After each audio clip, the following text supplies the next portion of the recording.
मनसेची शिवतीर्थावर महत्त्वाची बैठक आहे। राज ठाकरे यांच्या उपस्थितीमध्ये या बैठकीला सुरुवात झाली आहे। नगरपंचायत निवडणुका आहेत आणि त्या निवडणुकीसंदर्भात रणनीती ठरवली जाण्याची शक्यता वर्तवली जाते। महाविकास आघाडीसोबत युती संदर्भात चर्चा होणार का हे पाहणं सुद्धा महत्त्वाचं ठरणार आहे। बाळा नांदगावकर, अमेय खोपकर, संदीप देशपांडे, नयन कदम यासह यशवंत किल्लेदार, मनोज चव्हाण या बैठकीला उपस्थित आहेत।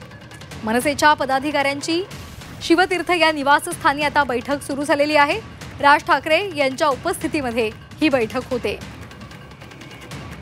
तर या संदर्भात अधिक माहितीसाठी आपण जाणार आहोत आमचे प्रतिनिधी मनोज कुलकर्णी यांच्याकडे। मनोज, बैठकीला सुरुवात झालेली आहे, साधारण किती वेळ झालाय आणि कोणकोणत्या मुद्द्यांवर चर्चा होईल अशी शक्यता वर्तवली जाते? अगदी बरोबर आहे। गेल्या 20 ते 25 मिनिटांपासून या बैठकीला सुरुवात झालेली आहे। महाराष्ट्र नवनिर्माण सेना जो आहे पक्ष तो सुद्धा आता ऍक्शन मोडवर आल्याचं पाहायला मिळते आहे। राज ठाकरे यांच्या उपस्थितीत आज या बैठकीला सुरुवात झालेली आहे। यामध्ये बाळा नांदगावकर असतील, संदीप देशपांडे असतील, तसेच इतर नेते जे आहेत ते सुद्धा या ठिकाणी उपस्थित असल्याचं पाहायला मिळते। सर्वात महत्त्वाचं म्हणजे स्थानिक स्वराज्य संस्थांच्या निवडणुका त्या अनुषंगाने असलेली रणनीती जी आहे त्यावर चर्चा करण्यात येणार असल्याची माहिती समोर येत आहे। त्याचबरोबर जे दुबार आणि तिबार मतदार आहेत त्यावर फोकस केला जाईल।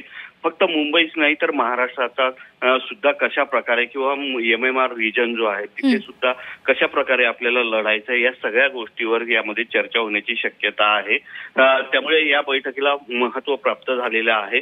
पुढचे काही मिनिटांमध्ये ही बैठक संपल्यानंतर नेमकं या बैठकीमध्ये काय झालेलं आहे त्या संदर्भात संदीप देशपांडे आणि बाळा नांदगावकर याविषयी माहिती देतील। अगदी धन्यवाद दिलेल्या या सविस्तर माहितीसाठी। तर मनसे अध्यक्ष राज ठाकरे यांच्या अध्यक्षतेखाली सध्या बैठकीला सुरुवात झालेली आहे। स्थानिक स्वराज्य संस्थांच्या निवडणुकांसहित इतर महत्त्वाच्या मुद्द्यांवर सुद्धा या बैठकीत चर्चा होणार आहे।